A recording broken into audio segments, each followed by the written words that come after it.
Welcome, my friends. How's it going? We are going to be looking at a video from Endymion. It's a little bit old, but I thought it was important to, as Endymion says, to get things on record. And I just wanted to share this video with you because I think it's important to know uh, with this whole woke culture that we've been talking about, especially in gaming, and why it's there. All right. Well, let's get to it. Let's do it.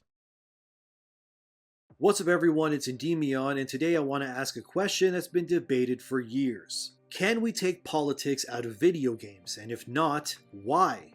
Well, that's what I want to explore today. As I'm sure you're well aware, the world is divided. You almost can't watch or play something without having someone talking down to you or trying to feed you their politics as gospel. In the past, you could largely enjoy your favorite hobby without the nonsense that we deal with today. But nowadays, companies are just as concerned with their political stances as they are with things like graphics or gameplay. If your game has the right politics, it can mean big rewards and nominations being showered upon your studio. With examples like The Last of Us Part 2 being considered by the modern gaming industry to be one of the best games of all time. While there's many people out there who equally hate the game because it ruins Joel and sidelines him in favor of Ellie and Carrie. Yeah, that sucked. I thought the game was really good overall. I still think the first one is a masterpiece and the best, but this one was really good, and it did suck that they took out Joel, especially in the way they did. I mean, everything that Joel's been through to go out like that is just it's shameful. And then of course there's the whole transgender thing they threw in there, and I'm sure he's about to talk about it. It didn't ruin the game for me. But it was just, I don't know. And they didn't really throw it down your throat so much, which is good.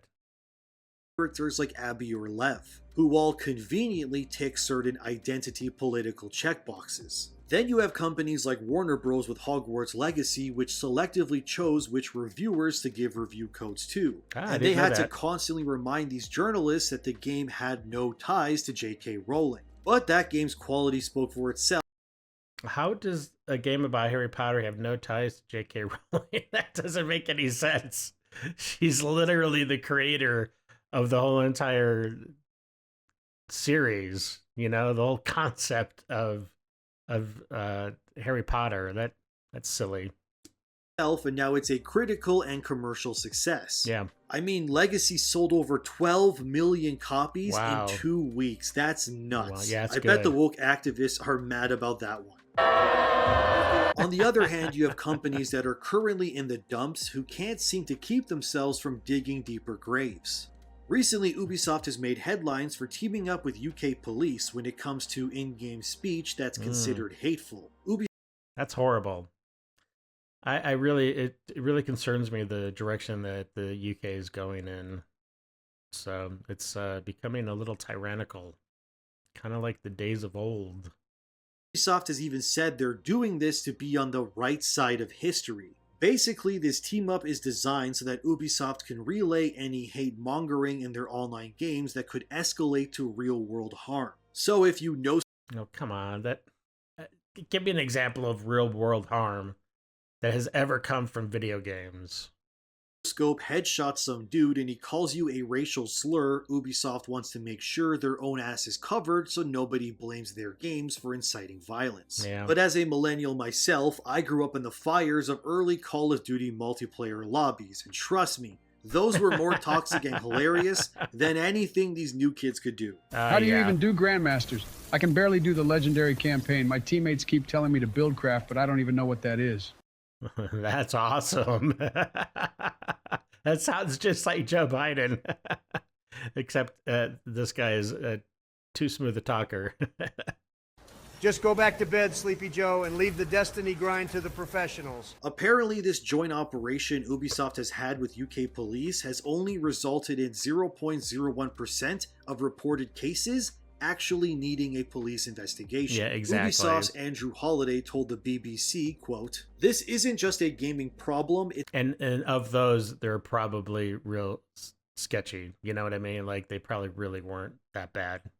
It's an internet problem. There's a real appetite to make the whole ecosystem a better place. What we're working on closely with police on is triaging, where we look at a case and decide, is this one we can deal with in-house, or is this something we need to pass on? End quote. Another Ubisoft employee, Damien Glorieux, who's the senior director of relations between Ubisoft and UK police, said, quote, "We want to be on the right side of history. We have millions of players and tens of millions of interactions. Well, right now you're actually on the left side of history.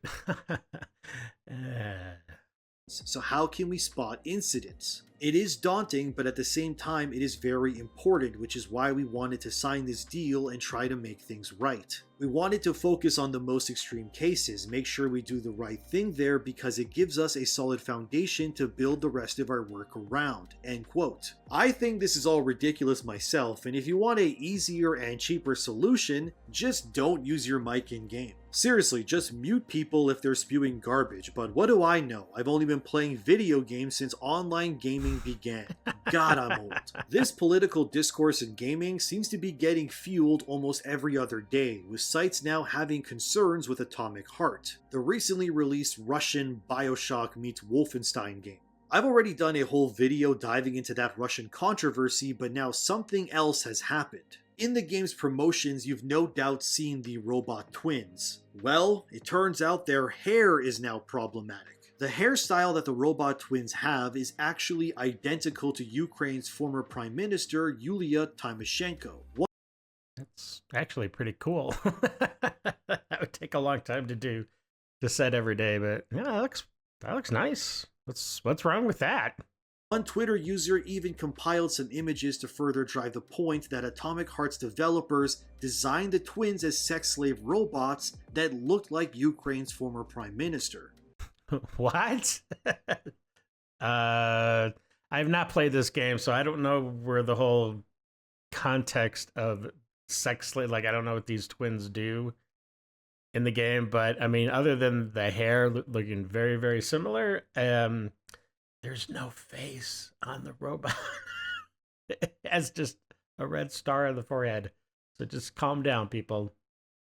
The haircut, by the way, is iconic in Ukraine and is directly associated with Yulia Tymoshenko. So this coincidence, as some would like to think it is, might actually be legit this time. And this design could be Atomic Heart's Russian devs trying to defame someone who opposes their government. The entire Atomic Heart scenario has even led to Ukraine officials urging companies like Sony, Microsoft, Steam, and more to boycott the game and not sell it, but that's fallen mostly on deaf ears. Atomic Heart has also been criticized for having a racist depiction of black people in their save rooms. It's from a supposed beloved cartoon that many Russian people watched growing up called New Pogody, which is basically the Russian version of Tom and Jerry. In the game, you can view entire episodes of this cartoon when you're in a save room, and that's where you can see the racist caricature. Oh, and gosh. review sites, yet again, are demanding. Yeah, I would say that's a little sketchy. Yeah, that one definitely, I think, counts as being bad. Atomic Heart's developer removed the footage due to the political backlash. But again, like the twin robots looking like a prime minister, this too will likely just be kept in. And this is the part of the video where I get spicy, but before you crucify me, hear me out. Spicy. I think it's also important to remember that the politics and cultural differences between countries seems to almost never be taken into account when boycotts are concerned. As in Russia, their cartoons may seem harmless to them, but outside of their country, it's now problematic. The reality is that Atomic Heart as a game is designed to be inspired heavily by Russian culture, which makes sense.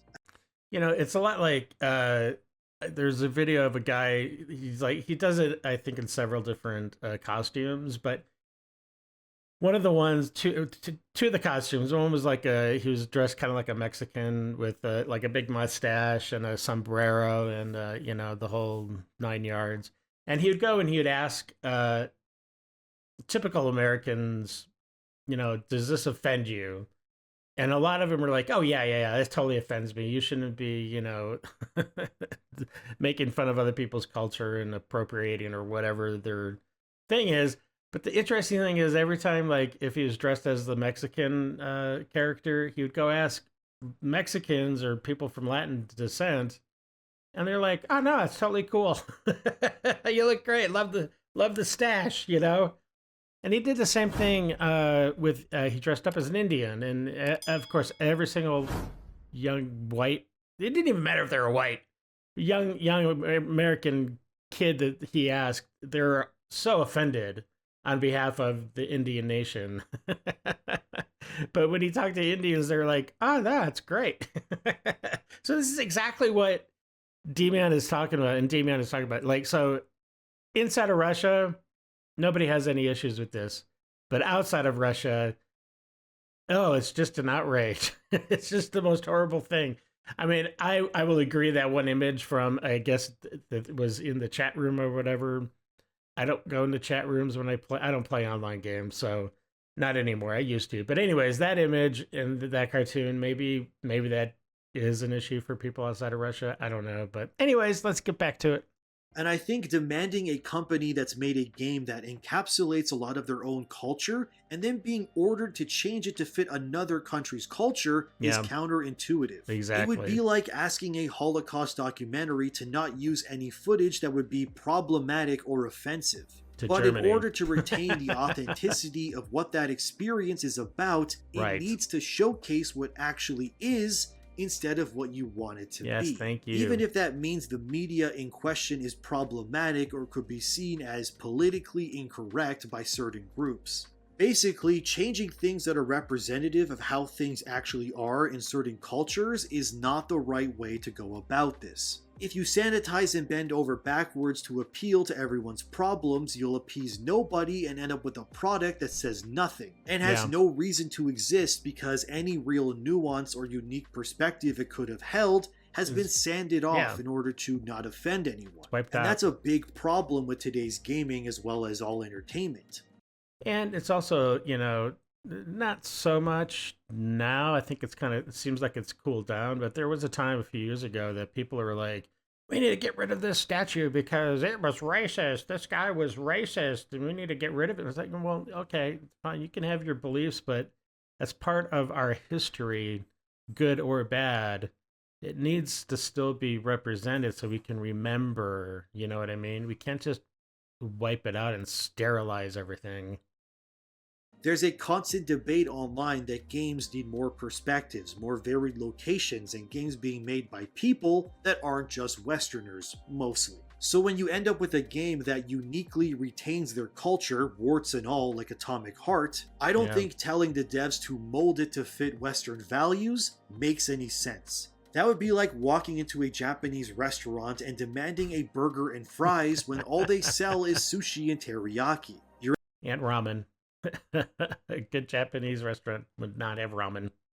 You're asking for more diversity in storytelling and design, yet when a game comes along that fits that bill like Atomic Heart has, it's as if the activist game journalists are mad because it doesn't fit their beliefs or push their politics. Whether the racist caricature and the haircut the robot twins have are obviously problematic in the eyes of the West, removing them would remove the authenticity of the game and the culture of what it's about to begin with. Besides, Atomic Heart is also critical of the Soviet Union. It's sort of how in BioShock Infinite, they have separate bathrooms for black and white people. Just ignoring the racial tensions to fit a... Wow. Okay. But that's, I mean, if it's supposed to be reflective of that time, that's what it was. So even if it's uncomfortable to watch now, you got to do it. You got to suck it up. Narrative would be disingenuous. But tackling it head on and displaying the grim reality is what art is supposed to do in the first place. And not all art should be politically correct. And it shouldn't be up to the journos and their homogenized worldviews who decide whether a game should exist or not, but the players who actually support the games. And that's the problem we have with definitely in the Western gaming industry. That's exactly what's happening. They're deciding.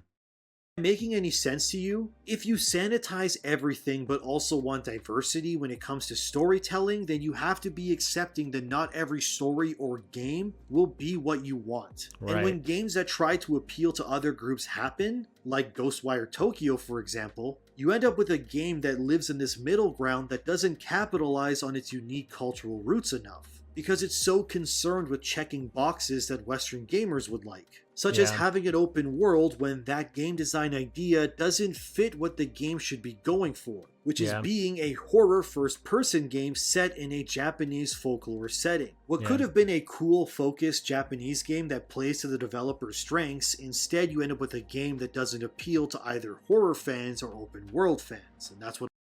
Yeah, I mean, it's like in The Incredibles when... what was the villain's name? Anyways, when he said, I believe it was him that said, when everyone's special, then no one's special. And that's exactly how modern gaming, for the modern audience, how it is. So it's sad. What I'm talking about. If Atomic Heart bent the knee to Western political ideals, then it wouldn't be Atomic Heart anymore, and just another pointless, watered-down product that doesn't say anything of value or offer a unique perspective. The truth is that video games have always been political, because as soon as your game has any plot involving religion, governments, or war, your game will have a political angle. There's no denying that. Yeah. Games like Metal Gear Solid, for example, are insanely political, but the difference here is that MGS doesn't talk down to the audience. Kojima used concepts like shadow governments, prisoners of war, and generational trauma in order to tell a story that resonated with fans. Metal Gear Solid is not a good series because of its politics alone, but because it fearlessly embraces what makes it unique. Even if by today's standards, I'm sure Eva's outfit in Snake Eater would be problematic to game journalists. I mean, remember the whole controversy surrounding Quiet and her design? Yeah. Kojima could have bent the knee when it came to Quiet, but he didn't, and good for him. Because when you do bend the knee like Call of Duty does, you end up with games like Vanguard, which is a game set during World War II. Yet in multiplayer, all Nazi imagery is removed and the teams are not allies and Nazis, but instead my team and enemy team. Which is stupid as hell, if I'm being perfectly honest with you. Games like Red Dead Redemption 2 are also political because they showcase an era of America where old ways are dying and being replaced by new concepts like the Industrial Revolution. And it also tackles racism in the Wild West. And I think they did a good job, I believe. I mean, it's been a long time since I played that game, but I think they did a really good job handling all those, juggling all those balls.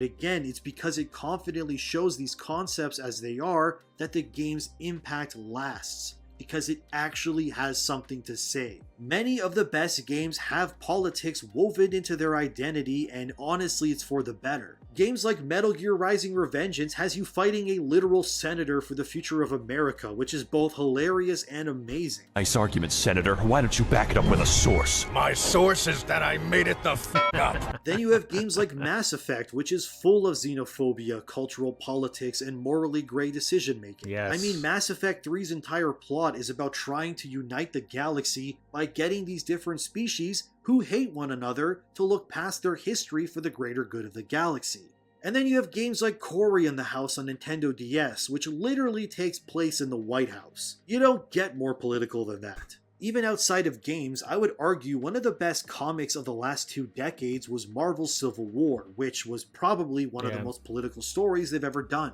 And while it did pit characters like Captain America and Iron Man on opposing sides, the actual conflict was deeper than just punches and explosions. It's probably also why I found Captain America Civil War to be, to this day, one of the MCU's best by a long shot. Because whether it's within the confines of Captain America and Iron Man fighting, or movies like Schindler's List, or games like Metal Gear Solid, you have to accept that these entertainment mediums will always be political to varying degrees. Hell, even Elden Ring could be seen as political, since the entire dilemma of that game's plot is about deciding which outer god's power will become the next ruler of the upcoming era. Do you side with the Golden Order and enforce their beliefs, or maybe usher in what Ronnie wants? Sure, they may not all be sitting in a room together having a meeting or rallying with signs on front porches, but the reality is that politics are so interwoven into every game, it's almost impossible to remove them. Then there's executives like Tim Sweeney, CEO of Epic Games, the creators of Fortnite. He believes that while games are inevitably political, companies should do their best to stay out of politics, which sounds a little contradicting. Well, Tim had this to say, quote, "If a game tackles politics as To Kill a Mockingbird did as a novel, it should come from the heart of creatives and not from marketing departments seeking to capitalize on division. We should get the marketing departments out of politics. We live in a world where your political affiliation determines what chicken restaurant you go to. There's no reason to drag divisive topics like that into gaming. We need to create a very clear separation between church and state. Employees, customers, and everyone else should be able to express themselves. We as companies need to divorce ourselves from politics. Platforms should be neutral," end quote. And in his defense, Fortnite has largely stayed politically neutral. They don't really talk down to anyone, but instead just collaborate with many different games and publishers in order to make money. It's likely why Fortnite continues to remain a cultural phenomenon so many years after its release. But if Fortnite were to suddenly, let's say hypothetically, have a Black Lives Matter event where every white player would need to bend their knee to black players in solidarity, well, yeah, that would be financial suicide for Fortnite and Epic. And it's refreshing that Epic understands this and wants no part in it. Because when you have developers or companies virtue signal for clout, it never works as they intended. That's why when a Hogwarts Legacy dev openly boycotted the game that, mind you, they worked on as protest, not only is it hypocritical, it's hilariously tone deaf too. Like, you got paid to work on the game, and now it's done, and you have your money, and now it's suddenly problematic. All those years of working on Hogwarts, and you never once thought to yourself how working on it would make your woke activist friends feel like. Idiots, all of them. I'm tired. Yeah, I mean, that game took years to make, and I'm telling you, they spent long hours. I was a game dev, and so you have your crunch periods. Everybody does. Hopefully, it's not too bad, or they go too long, but everybody has them. So yeah, I mean, you're working like 18, 20-hour days sometimes, 6, sometimes 7 days a week. So yeah, it's pretty crazy, but yeah, there's no way this guy would not be feeling this way during, and he just doesn't express how he really feels during the development. Yeah, because he wanted to keep his job. Tired of mincing my words. It's just plain stupidity at this point, and just further solidifies that politics for many people are just performative acts, with their beliefs being about as shallow as their personalities.